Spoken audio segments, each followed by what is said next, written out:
Hello, good evening po sa ating lahat. Ito na po ang kasagutan sa mga tanong na ano po ang SIL na pinapablog sa akin last time na hindi nagawa dahil busy.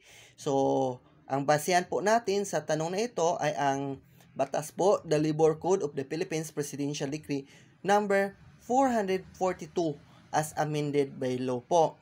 Ang title po ng batas ay isang batas na nagtatatag ng basihan sa trabahoan na kung saan binabago at pinagsamasamang batas sa paggawa at panlipunan upang magkaroon ng proteksyon sa paggawa, isulong ang pagtatrabaho at pagpapaunlad ng yamang tao at siguraduhin ang kapayapaang industriya batay sa hustisya ng panlipunan. Yan po yung title ng batas po.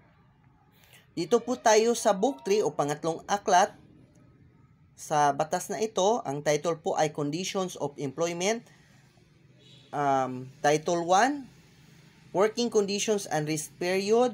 Sa Chapter 3, makikita Holidays, Service Incentive Leaves and Service Charge. At mababasa sa Article 95, Right to Service Incentive Leave. A. Lahat ng mga empleyado na nagtatrabaho ng at least isang taon ng serbisyo ay siyang kwalipikadong bigyan ng taunang Service Incentive Leave o 5 days with pay. Ibig sabihin, 5 times 8 hours na sahuran po yon ang ibibigay sa lahat ng straight na nagtatrabaho ng umaabot ng 1 year.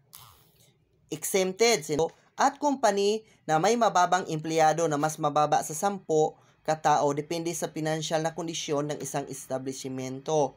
So kung mababa ng 10 tao po, hindi po binibigyan ng service incentive leave ang kanyang empleyado. Dito tayo sa letter C sa Article 95. Ang pagbibigay ng benepisyong higit sa ibinigay dito ay hindi dapat gawing paksa ng arbitrasyon o anumang hukuman o aksyong administratibo. So, hindi tayo pwedeng magreklamo ng sobra-sobra sa sinasabi po sa batas po. So, para po sa iba na hindi pa nakasubmit ng kanilang requirements, mag-submit na po para matanggap ninyo ang SIL at mag-renew.